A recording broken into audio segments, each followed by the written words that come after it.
Okay, this book. The House Across the Lake by Riley Sager is, I think, how it's pronounced. And okay, I started out really loving this book, and this is kind of going to be a little bit of a review slash spoiler slash my reaction slash everything. So let me just tell you, I like his writing. I think it's really good. There's a lot of depth to it. He's really like telling a story. Let me tell you though, what page he completely lost me. Page 246. This guy lost me. Okay, let me tell you. So, House Across the Lake, it's basically about this woman who was an actress and her husband drowned, and so she's dealing with grief, and she turns to alcohol, becomes an alcoholic, and her mother encourages her to go stay at the lake in their old family lake house. While she's there, she finds some binoculars and starts watching the couple that lives in the house across the lake. And then she kind of, first of all, they're really rich. The wife was like a model. The husband owns some he's like a tech media guy. And she starts watching them and then starts to think that the husband is trying to kill his wife. So there's a lot of other things that happen in between that.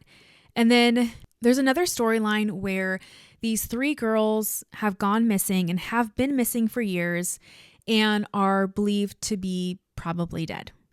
And it's never been solved. There's been no suspects, anything like that.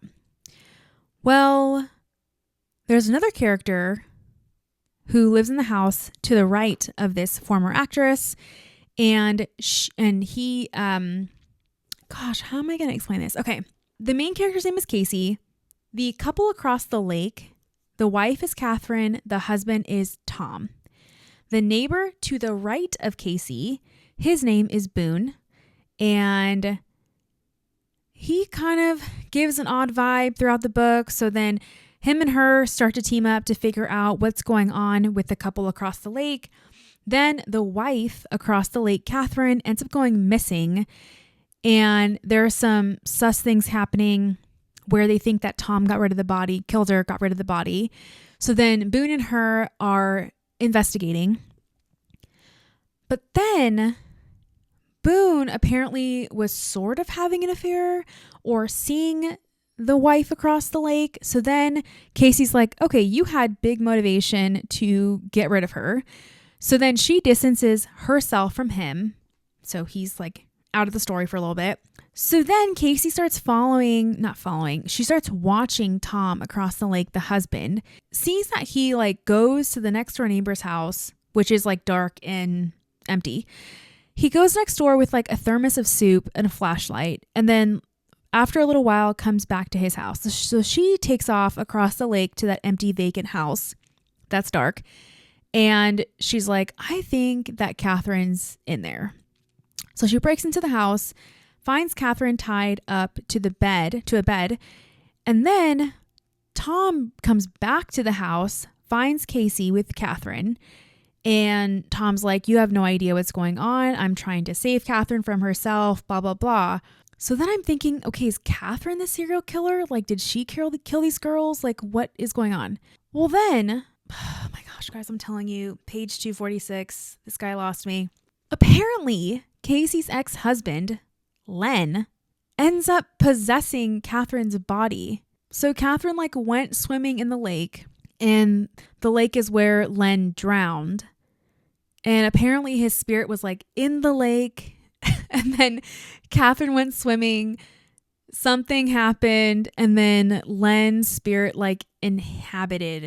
possessed Catherine's body. The author lost me. I was like, wow, this is such a good thriller.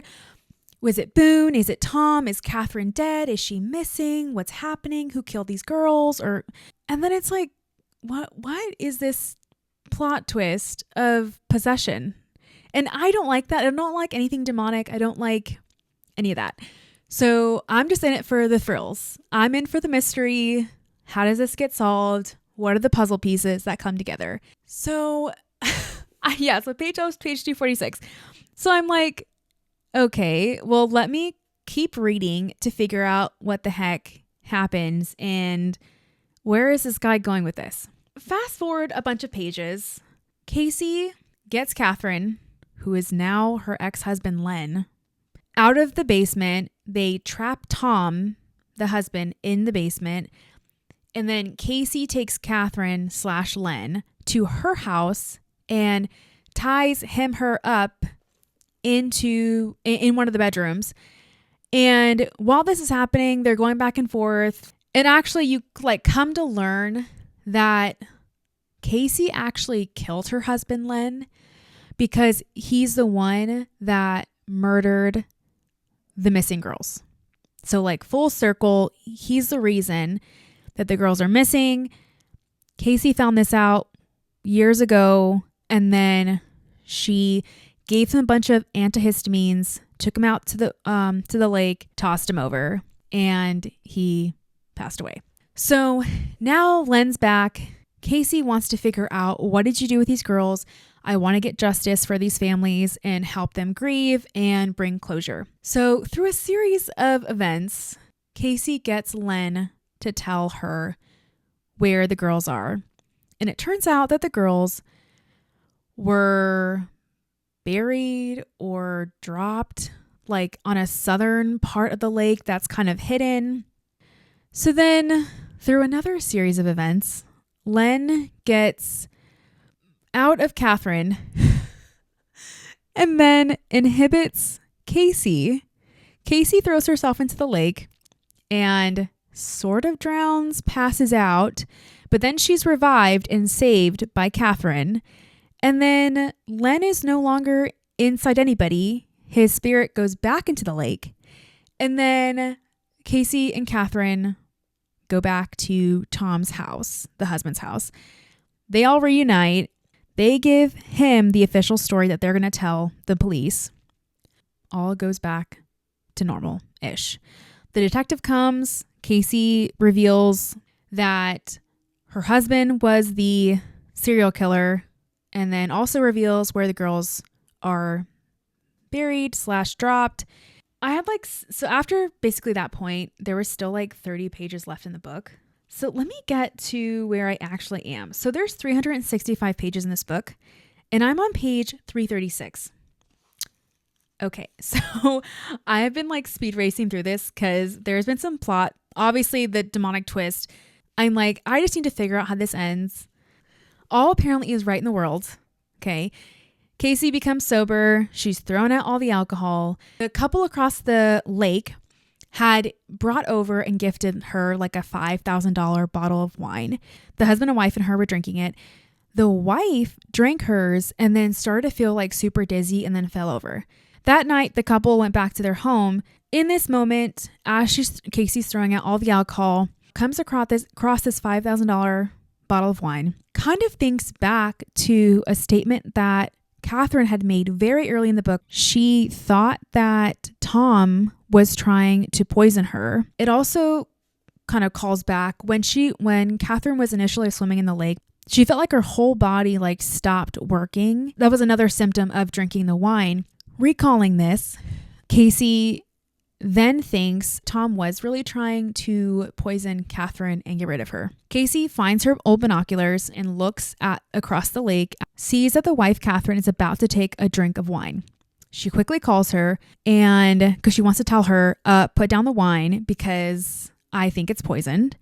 Previously, when they thought the husband was or might have been the serial killer, they sent a piece of the glass from the wine bottle to be tested to see if it was laced with anything. The test results had not come back yet, blah, blah, blah. Calls the wife. The wife's about to answer the phone. And then all of a sudden, from behind Casey in her own home is the husband, Tom. Plot twist again, that this guy is actually a bad dude.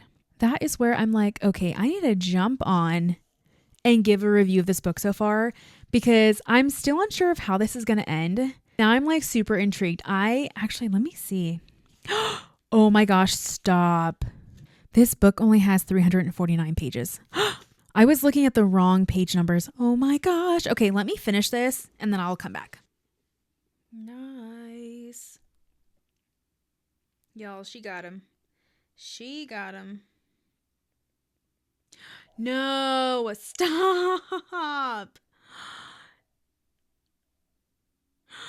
Oh my gosh.